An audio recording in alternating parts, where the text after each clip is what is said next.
This message comes from Focus Features, presenting Anemone, starring three-time Academy Award winner Daniel Day-Lewis in his long-awaited return to the big screen. It's the most anticipated performance of the year. Anemone, rated R, only in theaters October 3rd. Hello, hello. I'm Brittany Luce, and you're listening to It's Been a Minute from NPR, a show about what's going on in culture and why it doesn't happen by accident.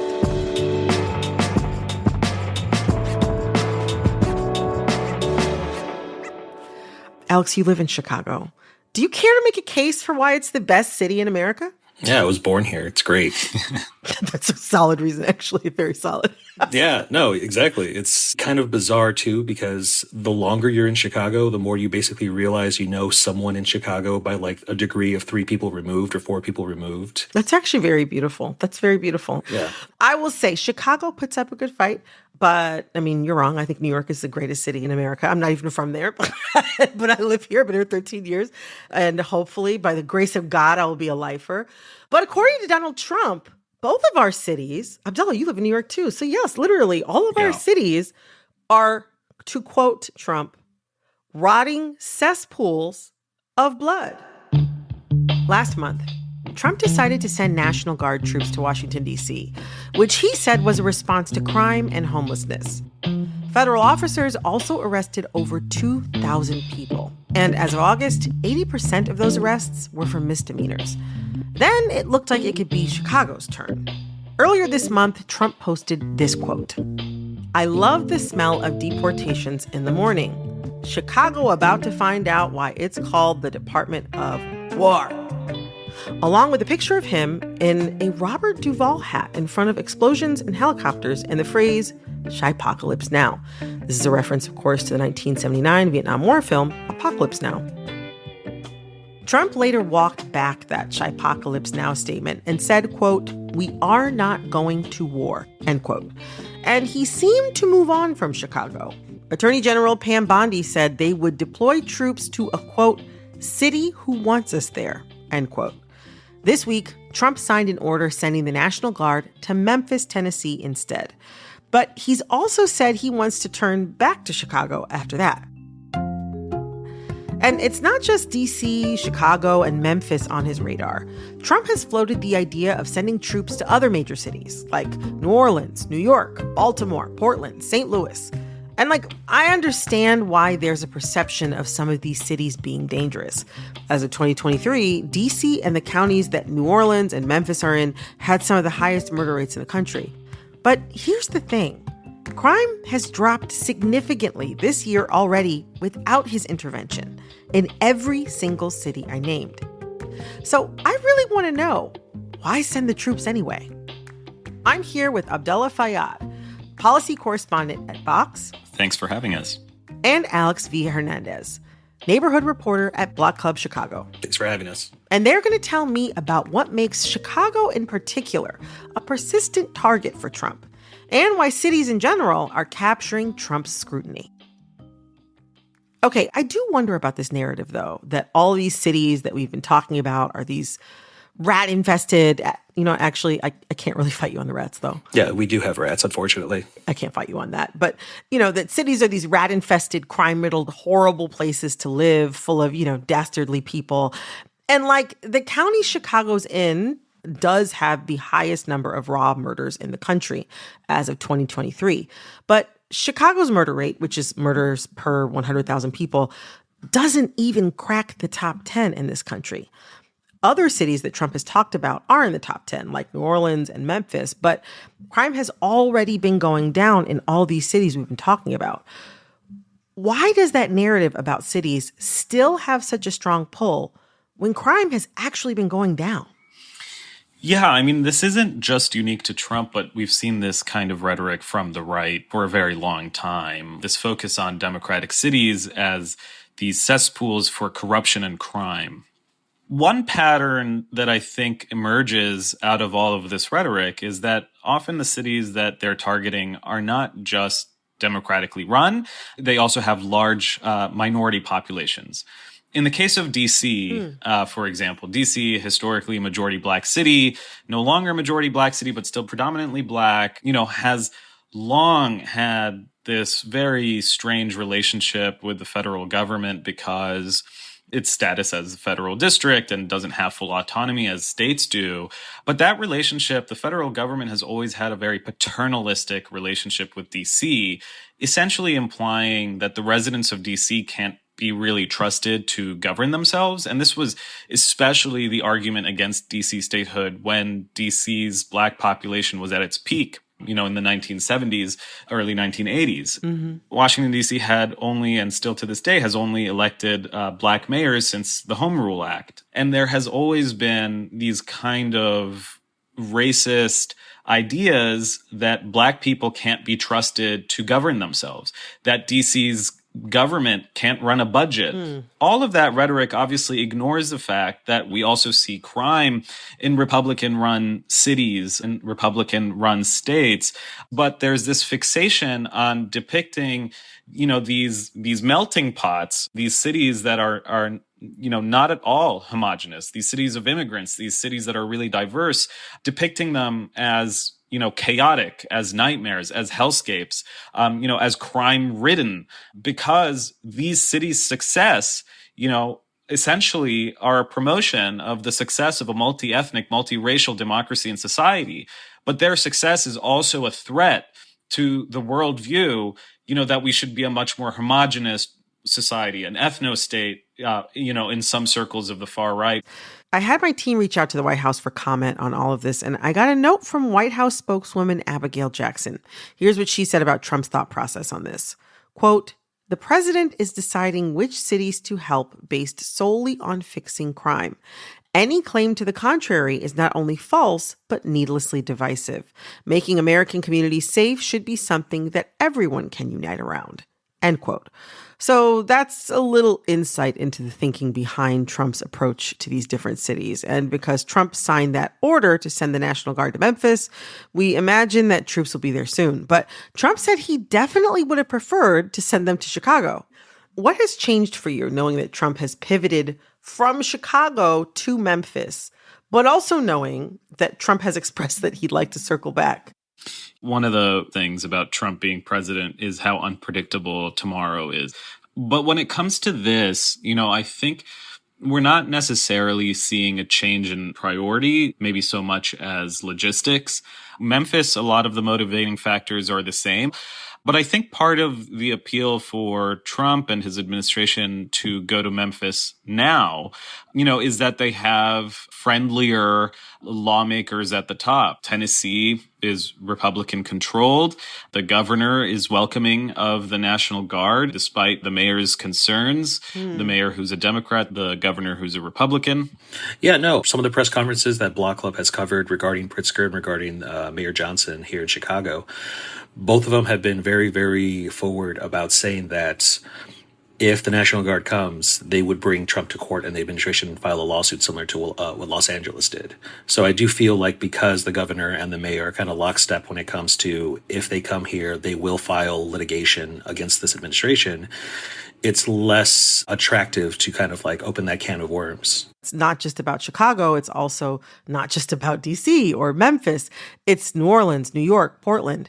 These are all in Trump's crosshairs. But why target these cities?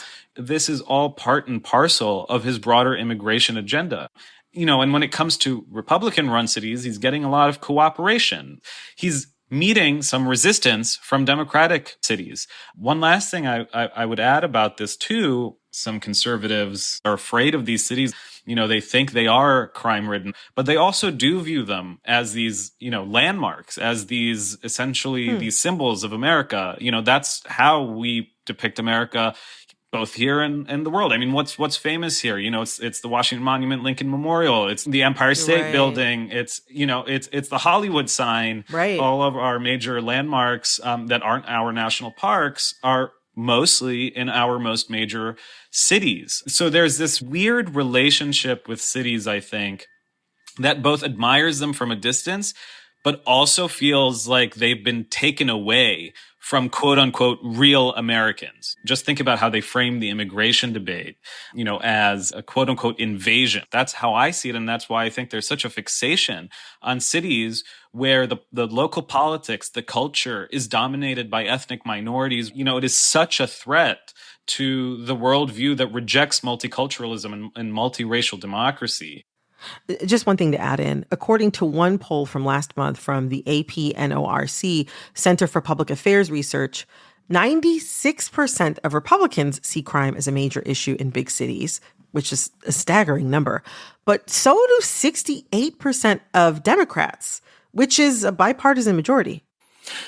I was at a press conference in the Pilsen neighborhood with the governor for Illinois, J.B. Pritzker, and one thing that he pointed out, which I think kind of answers your question from his point of view, is that this is a pretense to an authoritarian power grab. Like, by using a crisis that really isn't a crisis and then trying to solve that crisis in such a way that is, experts who study crime are saying that's not a great way to do that. And Pritzker was basically warning that could be a pretense then to getting people to normalize the National Guard acting as the police for the president in various cities ahead of midterm elections, ahead of general elections, and just in general day to day. Yeah, and Trump responded by saying this. You have a guy in Illinois, the governor of Illinois, saying that crime has been much better in Chicago recently, and Trump is a dictator. And most people say, if you call him a dictator, if he stops crime, he can be whatever he wants. I'm not a dictator, by the way, but he can be whatever he wants. And what's interesting, in the same breath, he also talked about his political motivation for focusing on crime in cities. I think crime will be the big subject of the midterms and will be the big subject of the next election. I think the Republicans are going to do really well. Coming up, Trump pivoted from Chicago to set his sights on Memphis. But why? Trump is taking, the law and order campaign to its extreme. Stick around.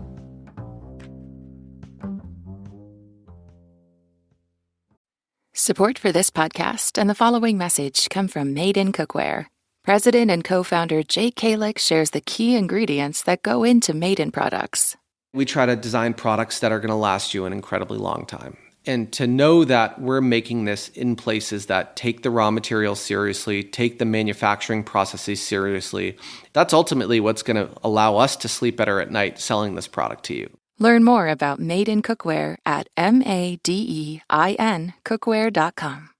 Support for this podcast and the following message come from Betterment. Start investing in a better future. Whether it's saving for today or building wealth for tomorrow, Betterment helps people and small businesses put their money to work by automating to make saving simpler, optimizing to make investing smarter, and building innovative technology backed by financial experts. So be invested in yourself. Be invested in your business. Be invested in better with Betterment at Betterment.com. Investing involves risk. Performance not guaranteed. This message comes from Focus Features. Don't miss Focus Features Anemone, starring 3-time Academy Award winner Daniel Day-Lewis in his long-awaited return to the big screen. It's the most anticipated performance of the year. Anemone tells the story of two brothers wrestling with their past and the one secret that has kept them apart for decades. Featuring Daniel Day-Lewis, Sean Bean, and Samantha Morton. Anemone, directed by Ronan Day-Lewis. Rated R, under 17, not admitted without parent. Only in theaters October 3rd.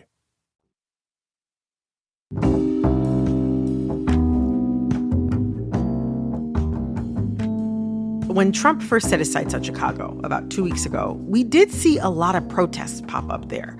But Alex, were there any Chicagoans that you've spoken to who were in favor of sending the National Guard? The Chicagoans that I've spoken to in the course of my reporting admit that there are areas of the city that do have a higher volume of crime than other parts of the city. And that's despite the data showing there's an overall downward trend in Chicago, right? But when I've spoken to those people as well, they're like, we want more resources and interventions here, but they don't even want more cops in those areas. They want more funding for alternative policing things. The social service departments kept on saying, we're fully funded because of federal COVID-19 era funding grants that we got, right? Recovery grants that we got. But they kept on warning there's a fiscal cliff coming at the end of the year if we don't get this, budgeted in for long-term stuff. Right. I mean, it's hard to say definitively what contributes to crime trends rising or falling. There's no one thing that we can point to, but there is some evidence that alternative policing solutions can help reduce crime. I also imagine there are probably Trump supporters in Chicago who were into a potential National Guard deployment. But I know Chicago Mayor Brandon Johnson wrote in an op-ed for the New York Times, quote, "For much of the last 6 decades, Chicago's leaders have pursued various tough-on-crime strategies targeting guns, drugs, and gangs. Despite the significant resources devoted to these strategies, sustained reductions in crime proved elusive. My administration has managed to make progress in crime reduction with 3 interconnected strategies: effective and law-abiding policing, violence prevention, and addressing the root causes of crime," end quote. But why do you think Trump was targeting and may still target Chicago in particular? He tries to paint Chicago as this crime metropolis rife with immigrants creating carnage when that's not the case. Back when he was just a developer trying to build Trump Tower in Chicago, on his Twitter, he basically said, Chicago's basically a shooting disaster and they need to implement stop and frisk right away. I think he was personally insulted when Trump Tower in 2014 got their big Trump name on it. Right. And Chicagoans, including then Mayor Rahm Emanuel, kind of called it a gaudy, weird thing to put on his name on the side of the building. And his response to that was to write an op-ed in the Chicago Tribune saying that, maybe Chicago will finally be known for something other than its crime. I'm paraphrasing here.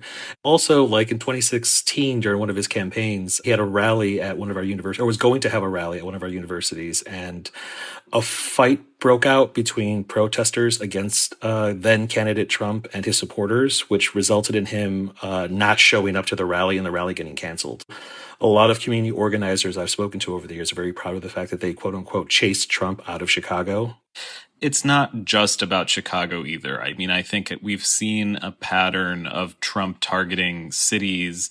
As Alex was talking about before, in the way that he talks about Chicago, he's also spoken that way about other cities, depicting them as these hellscapes, oftentimes, depicting a picture of cities that their residents really don't recognize. He's even spoken about Washington, D.C. that way, saying that people are afraid to go out to restaurants, that life in D.C. was dead because there's too much crime, which could not be further from the truth. There is very much an active restaurant scene. There's also people out, beautiful parks. There are a lot of aspects of the city that he leaves out. A lot of Trump's politics, as Alex was talking about before, it's not just about what he's doing now. This dates back to before he even ran for office. He's always been somebody who's interested in rallying people around supporting tough on crime legislation. I mean, this is the Donald Trump that pulled out the Central Park 5 ad in the New York Times calling for their death penalty. In an earlier conversation with my producer, Liam, you mentioned that outside of city and state government leadership, you had a theory about why Chicago presents a particular challenge to the Trump administration and its immigration agenda. Tell me more about that. I feel like deep in the DNA of Chicagoans, we really understand mutual aid on a really deeply spiritual level because we're willing to shovel our neighbor's walk or dig someone's car out when it's covered so they get to work on time. I feel like that translates into Chicago's history of union organizing. I feel like that translates to Chicago's history of just organizing block parties or farmers markets, collaboration and kind of solidarity when it comes to that. I really do feel is rooted in how terrible our winters are. Those networks got strengthened during COVID-19, and then they got further strengthened and further made more efficient during the, what was it, like August 2022, when Texas started sending a bunch of asylum seekers to Chicago, like just randomly dropping buses off. We had thousands and thousands of people. The city was overwhelmed. And so again, those same networks from COVID kicked into gear to make sure those same migrants were getting food, water, shelter as best they could. And so like I feel now with Trump's immigration threats, it's those same networks that have a lot of recent institutional knowledge of how to organize, which earlier this year, I think it was Tom Homan who said that ICE efforts in Chicago were frustrating because we really know our rights here, right? And so again, like I tie all of that back to Chicagoans like helping other Chicagoans out because of our terrible winters. Abdullah, whether we're talking about Chicago or Memphis or any of these other cities, do you have anything to add?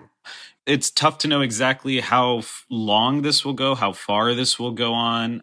But the overarching principle here is, Trump is taking, the law and order campaign to its extreme. The presence of the National Guard in military gear, tanks on the street, the optics of tough on crime coming straight from the top that Trump is really trying to deliver to his base and to the Republican Party and to the American people more broadly.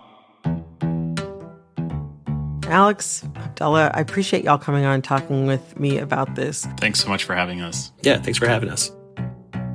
That was Abdullah Fayyad, policy correspondent at Vox, and Alex V. Hernandez, neighborhood reporter at Block Club Chicago.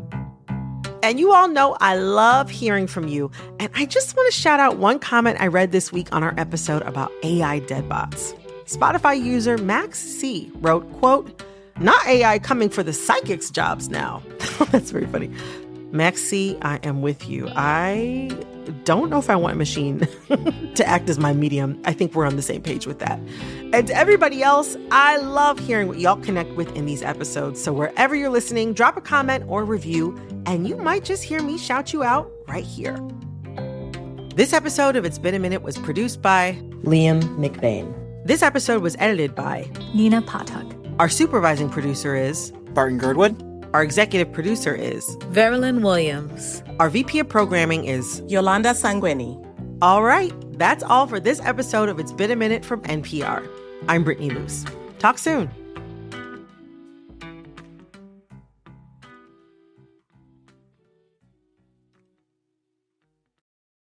This message comes from Schwab. Everyone has moments when they could have done better, like cutting their own hair or forgetting sunscreen, so now you look like a tomato. Same goes for where you invest. Level up and invest smarter with Schwab. Get market insights, education, and human help when you need it. Learn more at schwab.com.